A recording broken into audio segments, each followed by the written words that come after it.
It's going to be a good show. Mm-hmm. All right. The Lord is my shepherd, I shall not want. He maketh me to lie down in green. He leads me beside still water. Yes, sir. This is Pastor KWalker. Lord is Dr. Haney's shepherd. He shall not want. Sure is. All right, good. Don't want for anything now. Yeah.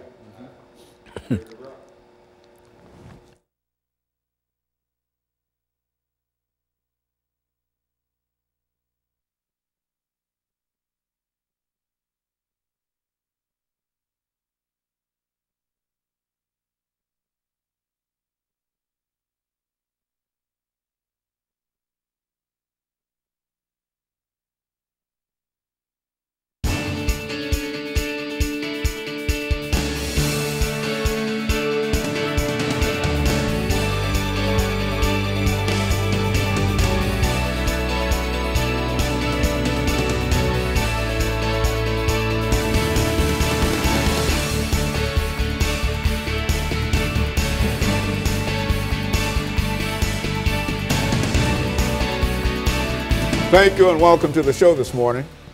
The topic this morning is empowering African Americans for political.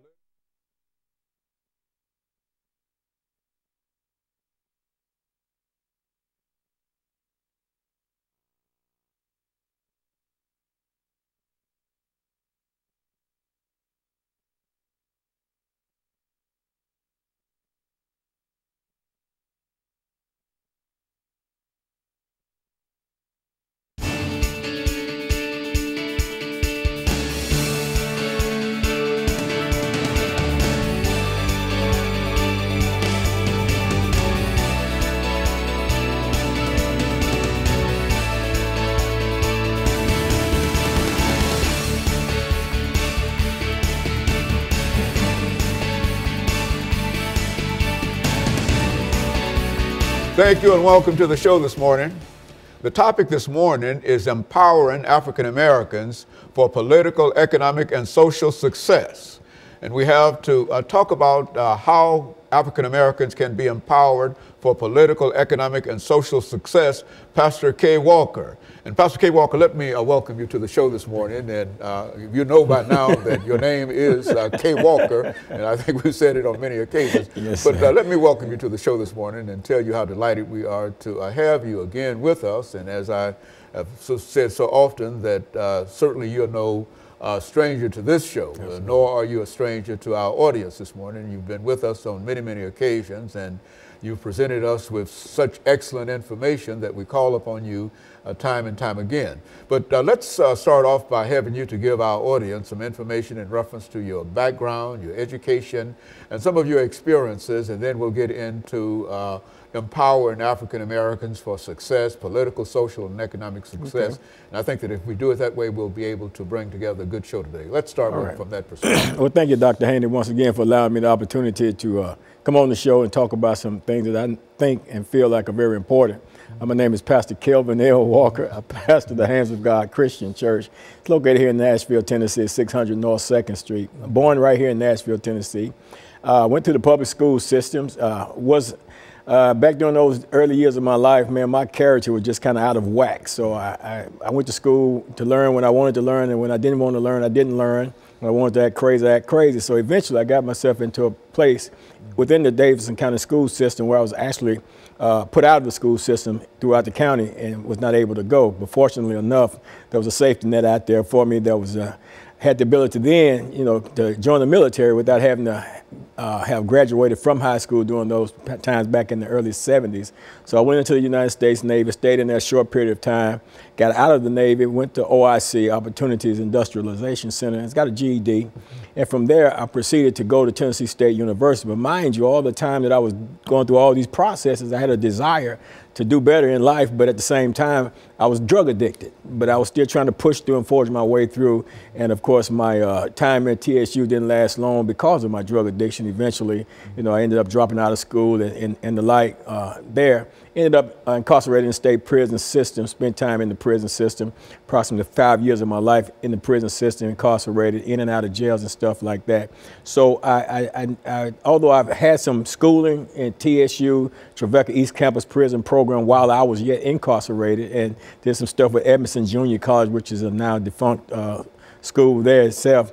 But at the same time, not having a degree of in any area, particular area, but just over the years of my life, just have gained just a measure of knowledge in so many different areas, and just from a lot of personal life experiences that I find myself sitting on here in this forum with you on today. Mm-hmm.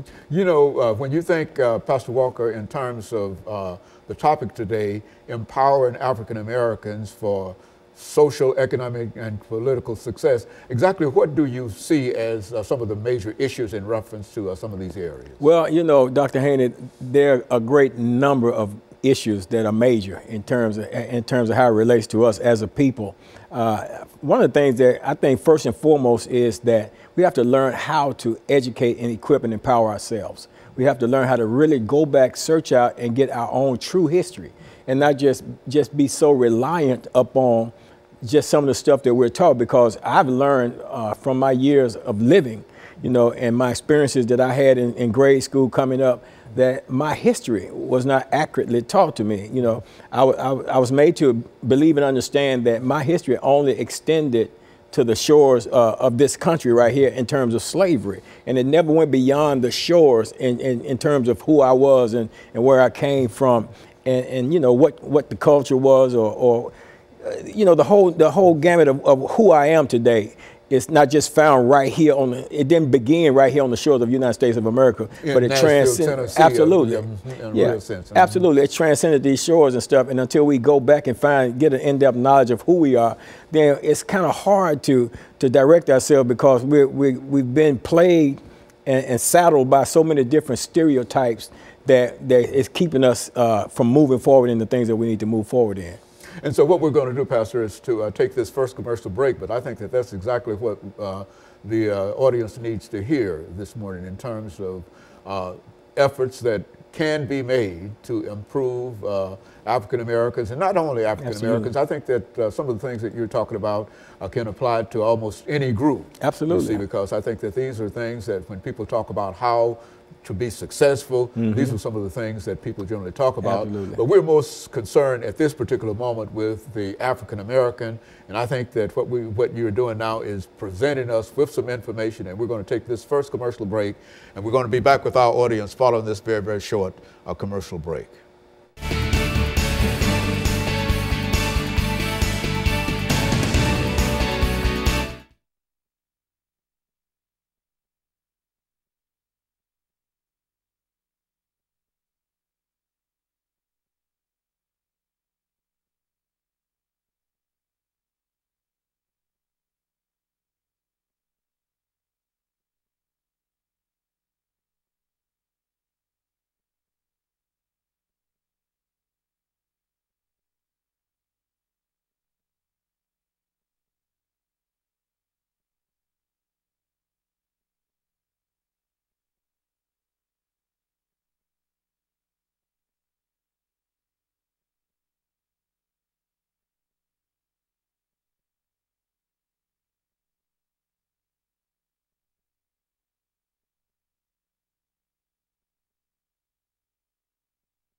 Thank you and welcome back to the second segment of the show for today. We're talking to Pastor KWalker, and he's given us some information relative to efforts to, or ways whereby Africans can be empowered for success politically, economic, and socially. And so let's pick up, Pastor, in terms of how African Americans can be empowered, that is, given the power to be successful in the various areas that we've already identified. Why don't you start us off with that kind of information? I think, Dr. Haney, as I indicated, with the knowledge of ourselves, someone once said that we can, with confidence, chart a course for our future.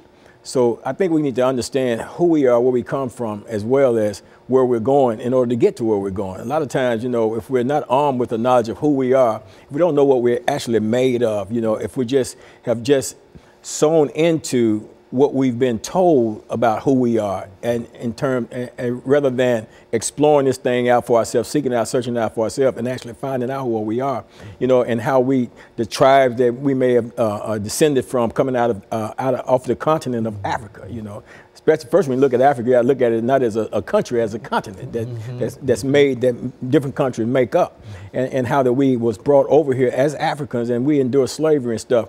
But even beyond that, to understand, Dr. Haney, that some of the stereotypes that we've been taught as African Americans in this country, that we need to, as an adults, train our children. One of the things that a lot of things that's missing is that we're not training our children in the way that a lot of times we should be trained, with a lot of the knowledge that we should be giving them in terms of who they really are and what they can accomplish. See, there's so many things that's been put out into our psyche, into our mindset, that suggests that that we're lazy. Now, let me say this, Dr. Haney. Now, when Americans were slaves in this country, we was the most valuable resource. We was a hot commodity over here. Now, when slavery ended, how did the people that worked so hard, were the best of the best, the cream of the crop, that brought the most money on the auction block, how did we all of a sudden become so unvaluable? That how did this person, this good buck, that could go and impregnate all these women, and that could go and glean a field and stuff. Now all of a sudden slavery is over, and he's lazy, no good for nothing, nobody. So that thought process was impregnated in our mindset, and we latched onto that stuff instead of looking at it. Wait a minute, and somebody should have been like analyzing this. Why is this change taking place now, as opposed, why am I different now on this side of slavery than I am on this side of slavery. So those are some of the things that has been injected into our thinking process and our thought processes that keeps us from developing as a people. And I think socially we got to make our youth understand who they are and what they can accomplish in life once they learn who they are, because, we're not these lazy, no good, insignificant people that we've been taught to believe that we are. We're not the people that, there was a time that, you got to think about it, Dr. Haney, during slavery, we had to stick together. We survived, our race of people survived slavery because we had to stick together. We had to look out for one another. We had to provide for one another. We had to do for one another. We had to stick together. Now, all of a sudden, we on this side of slavery. We hit Jim Crow and all this, and now we don't stick together. Is it that we really don't stick together, or is it because we have been indoctrinated through some systemic design to make ourselves believe that we don't stick together to the degree that we actually don't do it? In other words, we work out to be our own worst enemies. Absolutely. In a real sense. Go on. Yeah, and we do that, Dr. Haney, by actually feeding into stuff that's being told us rather than analyzing what's being said.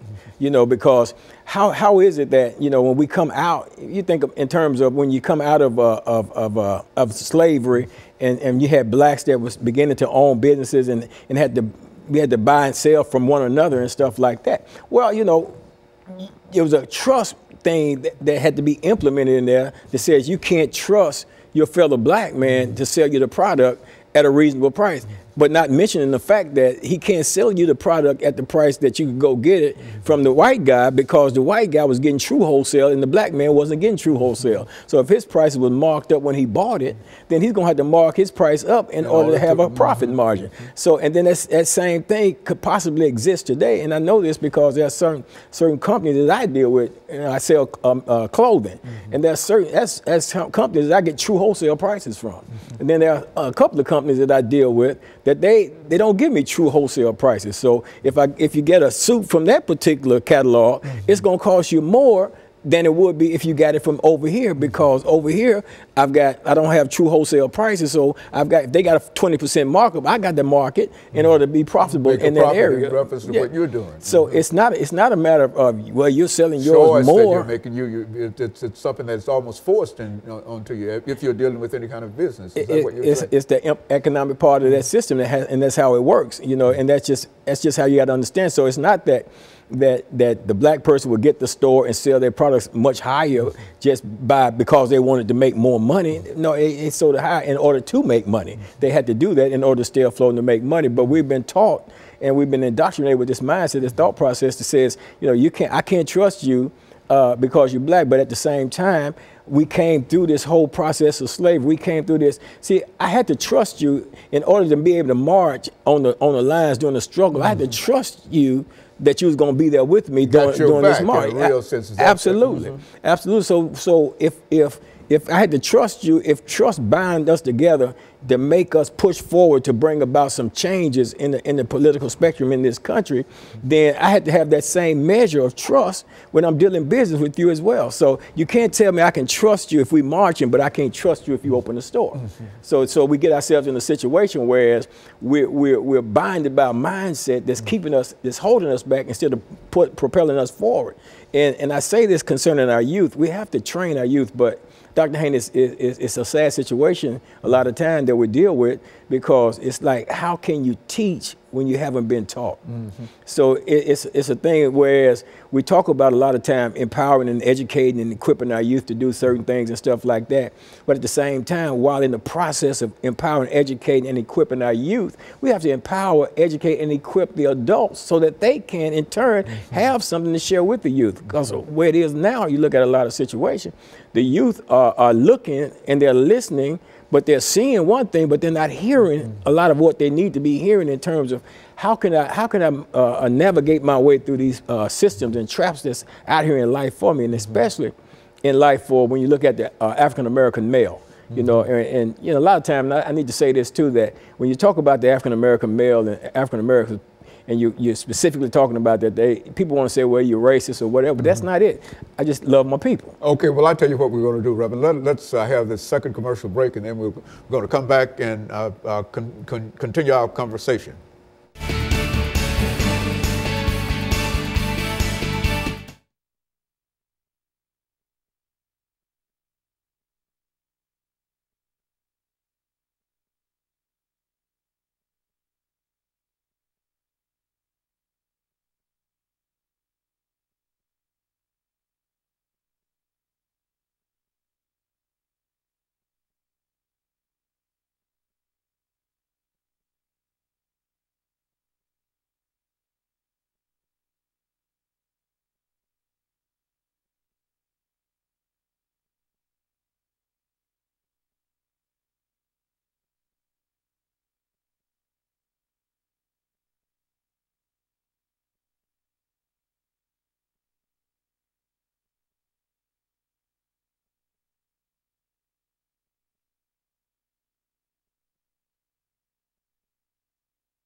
Thank you and welcome back to the final segment of the show for today.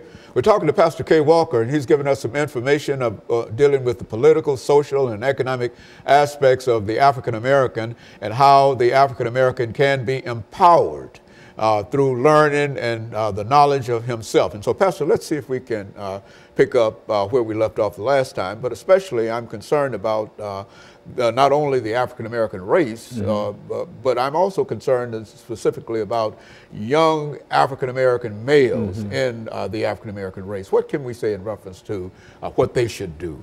You know, Dr. Haney, I firmly believe that the man is supposed to be the head. He's supposed to be the shield, the protector, the covering. You know, he's supposed to be the strength, you know, of the family unit, you know. And if you can weaken the strength, if you can destroy the strength of the family unit, then you can destroy the family unit. You know, you can pretty much hold anything else, you know, at bay. You know, the Bible says if you bind the strong man, you know, if you bind the strong man, whatever is in the house, whatever goods, you can spoil his goods and everything like that. So we live in a culture where oftentimes the black African American male is under attack, and a lot of times not even realizing the design of the attack that they're under. You know, just say for example with the pants, people walking around with their pants down. You know, okay, if that's a dress style, I don't quite get it. I don't understand it. And time from time, I ask young African American men, you know, why do you do that? And I've not been able to get an answer. Nobody can ever tell me. But then I hear people say, well, you know, that came from the prison. Well, Dr. Haney, I've been to prison. And during my time in prison, that wasn't the case. People weren't walking around with their pants hanging off like that, you know, indicating, you know, that they were open for homosexual activity or what have you. But, you know, that to me, I think it was a creative design through the music industry. You know, you had people like Criss Cross coming out here wearing their clothes backwards and stuff like that back some years ago. And then you got the rap videos and stuff like that. Because see, when I was coming up in my day and age, you know, I'm almost 60 years old. In my day and age coming up, you know, we had music that had messages in it, you know. I mean, you know, James Brown was talking about say it loud, I'm black and I'm proud, and, you know, different things. Earth, Wind, and Fire talking about keep your head to the sky, true devotion, and different things like that. But now you got music now, and then you got the video aspect of it. You know, back in my day, they had the black exploitation movies, you know, Superfly, The Mac, and Across 110th Street, you know, all those movies like that sent us in a direction away from our true identity and who we are in terms of how to be successful in life here in America. And now that worked, but when you had the music of the OJs counteracting the movies, the music of the OJs counteracting the movies, then the system found a way to put the music and the movie together, and they call it video. And then they took the lyrics and changed the lyrics, and they call it rap. And a lot of the raps, the dirtier the rap is, the more garbage it spits out, the more degrading it is toward our women, the more violence it shows, the more sexual immorality it shows and things like that, the more money the artists are making. And the more money the artists are making, they're putting it out there. They're glorifying a negative lifestyle that's only produces death and destruction. And our people are listening to that stuff. They're grabbing hold to that stuff, and they're allowing that stuff to go into their minds. And that's why the Bible talks about be careful what you hear, because what you hear can determine how you act or your behavior. So people are listening to this music, and then they're acting in accordance to this music. Now you got a situation in life that we're living with where morals are being taught through video and rap music. So these are negative morals that we're being taught, and then we're acting out on those things. So it's easy now for somebody to grow up in grade school with a friend, two young black males growing up, going to kindergarten, first grade, second grade, fifth grade. They grow up and they become teenagers. One pulls a gun and shoots the other one in the head, blows his brains out without any even thought about it, because of what's been the thought process that's been injected into us through this particular medium. And we have to wake up and see. That's why I say it's so important about training our children, man, because our children need to be taught the right way to do things. You know, it used to be you could get in a fist fight, Dr. Haney, you get up and y'all still friends, you know, next day or two and stuff like that. But now it's like there's such a fear factor going on. And when you see a black man, you know, walking around nowadays, you know, you got his pants dripping down, you got his mouth, you know, full of gold and stuff like that. You're all dreadlocked down, your clothes all big and loose and stuff like that. And it's a fear. It's designed to put a fear factor in there, because now they're showing you doing all these negative things, and then when you do these things, now you got American society running around afraid of you when they shouldn't be afraid of you.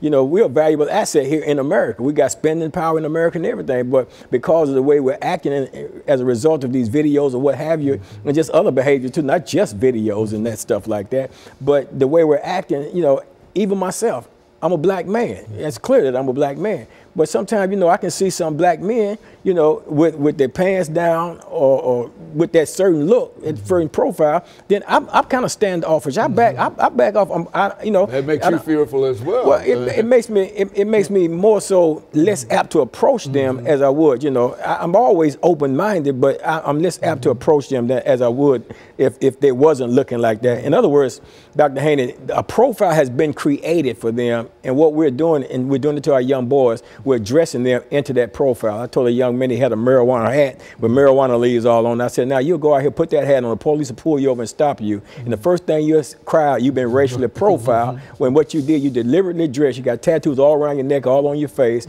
you got a hat with marijuana on, you got your pants hanging down, your big old shirt on. You just profiled yourself, and then you're gonna blame the police for profiling. You know, you fit the image that they created, that the system created for you. So when you step out into the system with that image, the system snatches you up, because you're more likely to be the one that'll do this crime than somebody like me walking down the street with a suit on. You know, we've got about 3 minutes. One of the things I'd like for you to touch upon is political participation. I mean, all of these things are well and good, but what can we do in reference to that? I think that politics plays an important part. For the next 3 minutes, let's talk about African-American political participation. Politics plays a definitely important part. You know, you think about Ferguson, Missouri, for example, 75% of the population up there are African-American, but yet they don't control nothing, they don't run nothing, because they don't get out and vote for nothing. You know, they're not running for the offices that are available. You know, you can't tell me that there are no qualified black people up there to run for these offices and can get elected. You know, but the people, if we don't vote, you know, we sit up and talk about, Dr. Haney, well, my vote don't count. Of course your vote don't count if you don't go cast the ballot, but your vote does count. We're passed over economically, socially, because of the fact that we don't vote. Man, these people are looking at the number of voters in the zip codes. You take a 37208 zip code here in Nashville, Tennessee. If the voting percentage is down, which is predominantly African-American, then they're not really campaigning in your community. They're not really caring what happens, because you're not caring enough for yourself to go out and try to vote the best possible candidate into office. So now we don't get the services that we need in our area. And the reason why we're not getting the services that we need in our area is because we're not attracting the attention of the politician to our area through our active participation in the voting process. And until we get it in our mind that we got to get out here and get actively involved in politics, and not just wait till some black guy run for president to get interested in politics, or some friend of your family that you know, that your mother knows somebody going to run for office, now all of a sudden you turn an eye to politics. No, you need to learn this stuff, and you need to get involved in this stuff, find out what's going on and how you can participate in the process. If you're not registered to vote, I encourage people every Sunday in my church, go out, get registered to vote. If you're an ex-offender, you've had your voting rights taken away from you, go find 7 people, get them registered to vote, and let's show the system. And I would say this to ex-offenders, you know, ex-offenders, if all the ex-offenders will come together and create a block, we could get some attention. We can make the system look at us. I say us because I'm an ex-offender. We can make the system look at us, because does the system know that you got 10 ex-offenders or 20 ex-offenders, 1,000 ex-offenders that have the potential to go out and get 7 people registered to vote that vote their interest. That's a scary thing for any politician, and they're going to take notice of you. So in a real sense, the empowerment of African Americans has to do with social empowerment, economic empowerment, and political empowerment. And one of the most obvious and most immediate things is political empowerment. Absolutely. Because I think that if you talk about political empowerment, you can bring all of those other things together. And you absolutely can. The most important thing is registering and voting. Absolutely. Is that what you're saying? Yeah, absolutely. If we empower ourselves politically, we can affect ourselves economically, because at the same time, the people know that you're going to have to do something in terms of opening up some kind of job arenas for us. Get rid of these food deserts. You know, you build this great thing down here, you go down and tear out Preston Taylor Project. It's a big grocery store down there, but you don't put a grocery store down there. Nobody puts a store. Okay, and of course, Pastor, let me end this show for today. And I thank you for the information, excellent information that you've given us. And let me encourage our audience to tune in again next week for another informative edition of Comments. Thank you and good morning.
Mr. Taylor, if I can get a mic check for you, sir. Okay.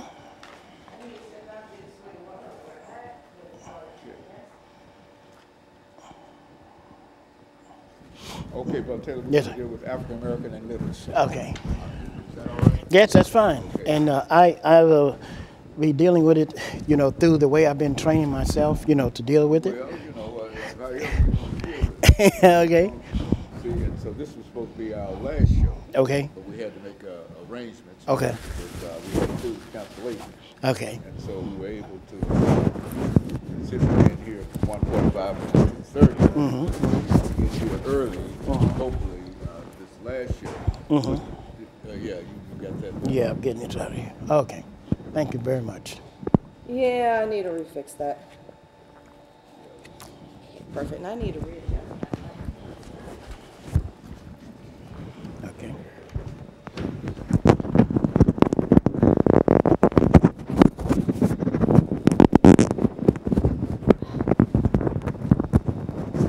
Now, if you want to Button it up. Okay. back, and then Okay. that way it will hide Okay. that mic cable should it wants to move Okay. out. Okay. I'll keep these. Tweak the cable here. Should be okay. Okay, Brother Taylor, Okay. what we'd like to do today, Professor Taylor, is to talk about African Americans and literacy. Okay. That's essentially what we want to do. Okay. And so I'll introduce the topic, African Americans and literacy, and we'll start off talking about that first 6 minutes. We'll deal with your background, Okay. education, and your experience. Okay. That's what we'll do. Okay. Okay. Okay. Then during that second segment, after we take this first commercial break, after 6 minutes, Okay. we'll come back with an 8-minute segment. Okay. And then we'll talk about the Topic. itself, Okay. African Americans and literacy. Okay. Right? Okay. And then we'll do that for 8 minutes, and then we'll take another break and Okay. come back for that final part. Okay. Which is 10 minutes. Okay. We'll continue on African American literacy. Okay. Really, you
Thank you and welcome to the show this morning.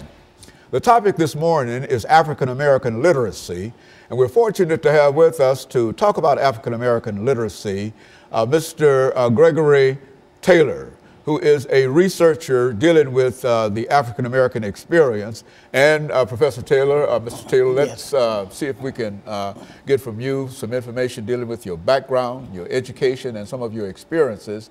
And then we'll be able to get into African Americans and literacy after this first commercial break, which will give us 8 minutes and then 10 minutes to complete this project for today. Okay. So let's talk about your background, your education, and your experiences, Mr. Taylor. Dr. Haney, I am from Tuscaloosa, Alabama, a little town called Northport. Went to high school at Riverside High School and Tuscaloosa County High School. And we went to college at Selma University. And we also did some research in the areas of background. And I did substitute teaching, certified teacher's assistant. I was also a substitute librarian. And we did a lot of research. And all the while I was in school, I was doing substitute teaching. And then I became a certified teacher. And having gone from different class to class, school to school as a substitute teacher taught me a lot.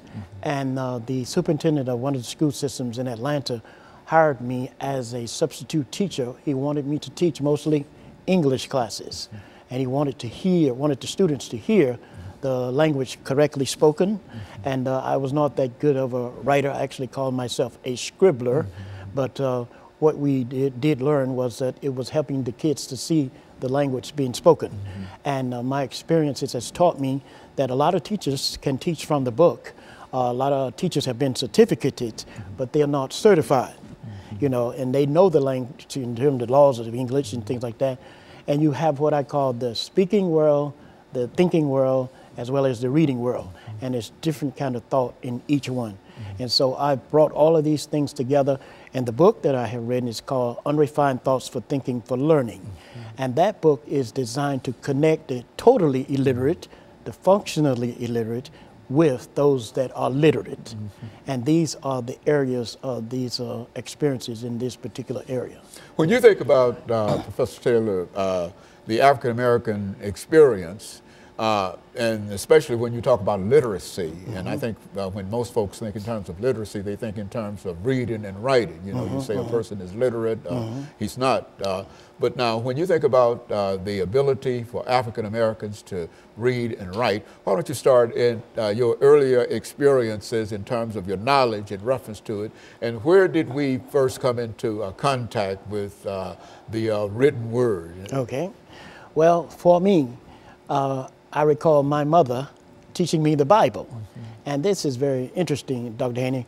My mother made me feel guilty when I could not pronounce a word when she was teaching me the Bible. And I learned later that she did not know phonics. And you have a lot of teachers today in the schools who make their kids feel guilty if they didn't know certain things, so that the child will refrain from asking them different questions like that. And in kindergarten, I quit kindergarten because I was afraid of my teacher's voice, and my mother allowed me to quit. And I have learned, I attended the National Black Education Association here, and I sit in on the class, Why Johnny Can't Read. And it was spoken how a lot of African American males in preschool or kindergarten were ridiculed, embarrassed, and this planted negative thoughts in them when it comes to learning. And this is one of the things that has made me very sensitive in this area when it comes to training and the voice of the teacher, that type of thing. And that's the experiences that I recall in those basic years in getting started. And that's very important. You know, and I've did speaking engagements in Atlanta in literacy agencies where kids were learning to read, and they had a lot to say about their negative memory of how the teacher made them feel. And in the book, How to Talk So Kids Will Listen, and Listen So Kids Will Talk, it speaks about how a child may not know how to tell you how you made them feel, but they know how to feel, you know. And so all of these things are basic things. They're affecting our education. I'm reminded of the lady of the Children's Defense Fund. She said on 2005 NBC News that our kids are being prepared in prenatal for prison. And Dr. Alvin Poussaint at Vanderbilt Medical School 2012, he spoke of how we must go into the prenatal area to help our kids today, how they have been imprinted, and the womb is their first world. So I'm one who see education which starts there, and we need to go there to help. Okay, and let's take this first commercial break. Okay. And we'll be back with our audience following this very, very short commercial break.